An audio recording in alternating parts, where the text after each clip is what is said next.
If you want to stand out and get the job with your next employer or your next customer, then just become a unicorn. Today, I'm going to be sharing my top 7 tips for how. Grab your cup of tea and let's dive into it. If there is one thing that I have learnt from my 5-year-old niece, it's that there is nothing quite like unicorns. So it's little wonder that this children's favourite creature has made its way into the lingo of recruiters. Who wouldn't want to find that spectacular standout candidate?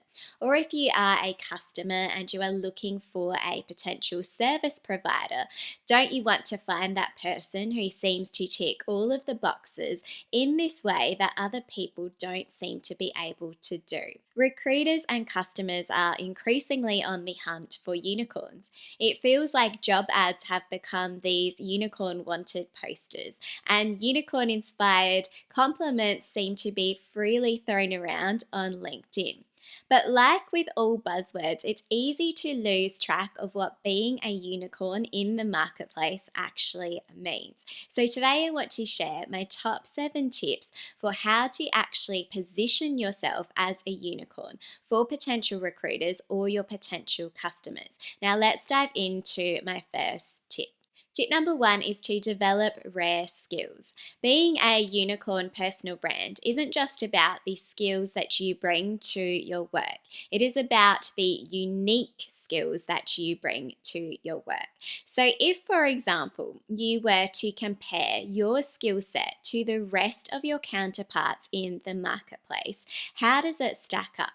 For example, you might be a marketing professional. Think about all of the skills that you would normally associate with your personal brand when you are communicating about the value that you bring to an industry. Now compare those skills with your other counterparts in the industry. You might find that they are more similar than you might like to admit.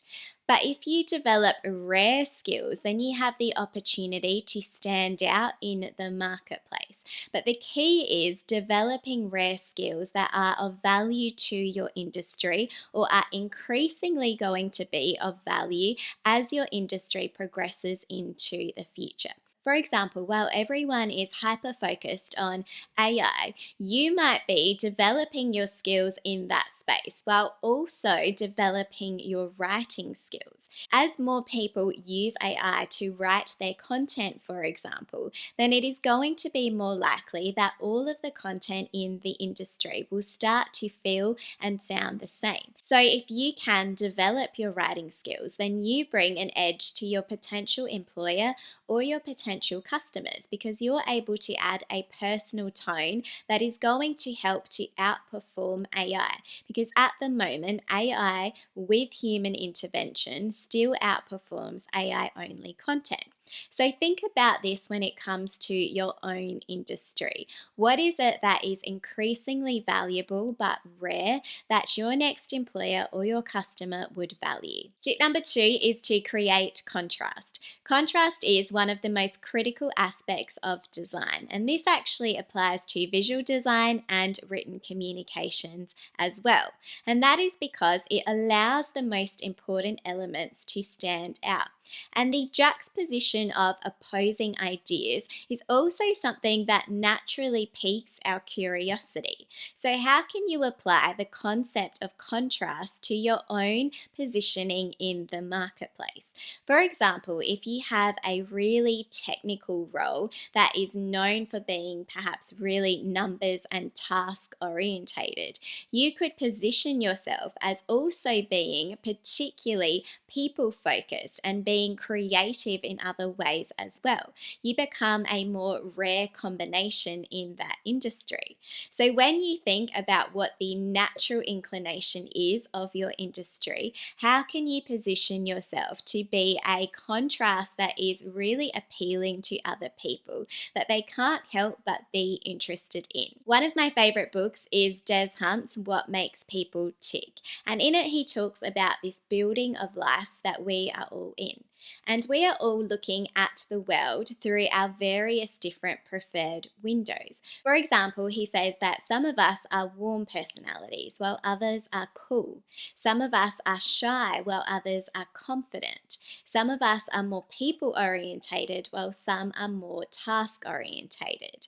And where the conflict in work, for example, can most arise is through the opposite ends of different windows, because we have such contrasting ways of operating and seeing the world. So when you think about the potential opposing point of views that your employer faces or your next customer faces, how can you show that you can potentially tick both of those boxes for them in a way that other candidates or other service providers aren't able to do? By creating that contrast for your customer, showing them that you are able to tick more boxes in an unexpected way will become more immediately fascinating to them. So when it comes to your personal brand as a unicorn, how are you demonstrating that you have skills, interests, or a personality that is unexpected to your industry? Tip number 3 is to become a triple threat. Think about this term that you often hear in Hollywood, for example. People that can sing, dance, and act stand out in the industry. I also took this little gem from my experience working in sports marketing.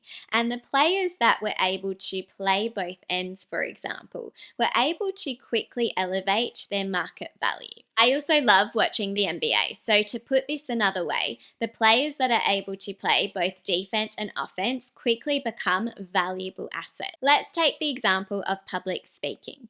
Research has shown that around 75% of people fear public speaking more than death.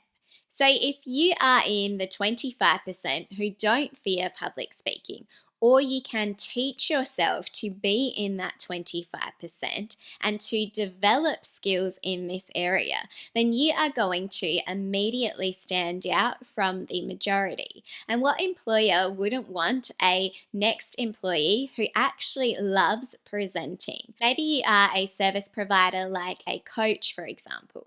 Your potential client is going to feel more connected with you if they have already heard you speak. So when you are deciding what could make you a triple threat, think about the mindset of the people that you want to work with, your next employer or your next customer.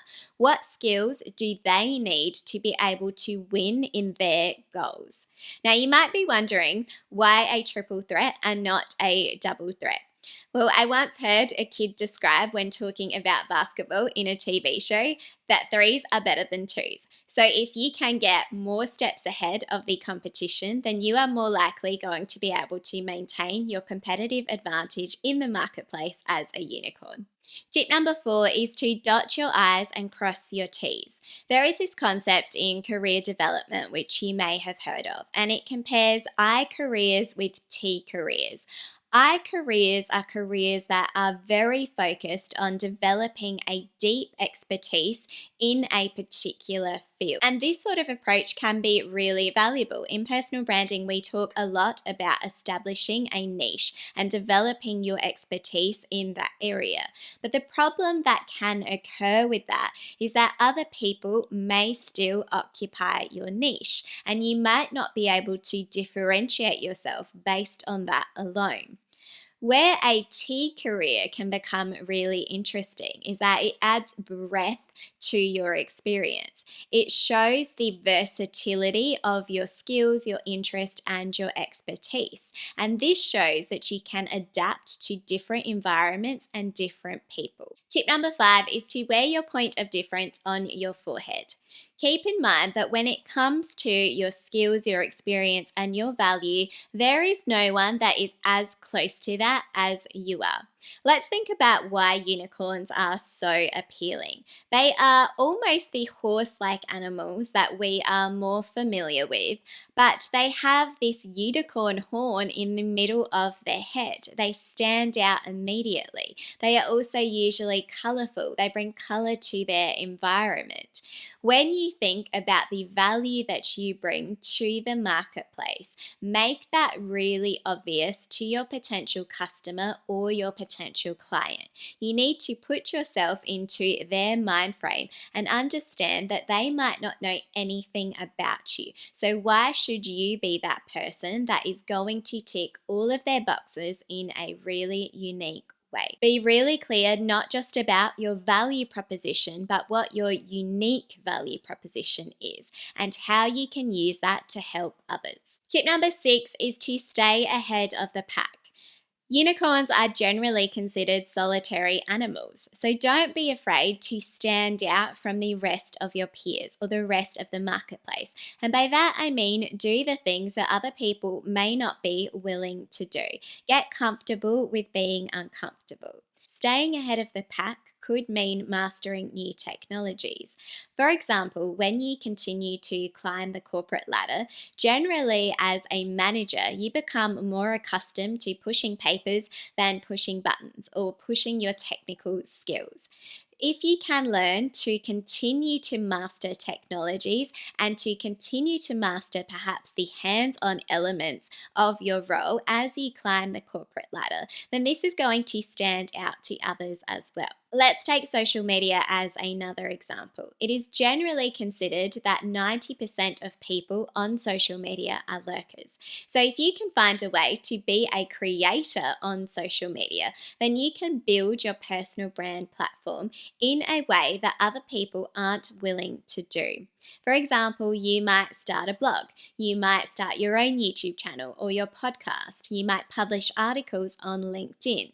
By doing this, you are staying ahead of the pack and doing the things that other people might not necessarily be willing to do or have the capabilities to do. And this is going to stand out to your potential employer or your potential customer. Tip number 7 is to harness your superpowers. I want you to think about your experience working with other people. It's pretty likely that at some point someone has casually asked you to work your magic on a particular thing associated with your work. How often have you stopped to actually think about what that magic is that you have to offer in your workplace or in your industry? Now I want you to actually spend some time thinking about how you can really develop that as being one of your superpowers and not just taking advantage of the fact that you may think that you already have this skill, but actually almost starting from scratch. And this is really about developing a student mindset. There is a concept in psychology called the 4 stages of competence.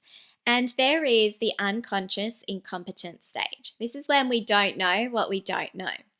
Then there is the conscious incompetence, when we start to acknowledge what we don't know. Then there is the conscious competence. This is when we develop skills in this space, but we really have to think through the steps in the process. Then there is eventually unconscious competence. This is when we start to be able to execute the skills without necessarily having to think about it as much as we once needed to. So keep in mind that just because you are maybe in a particular role, it doesn't necessarily mean that you have actually developed the full capability of your skills.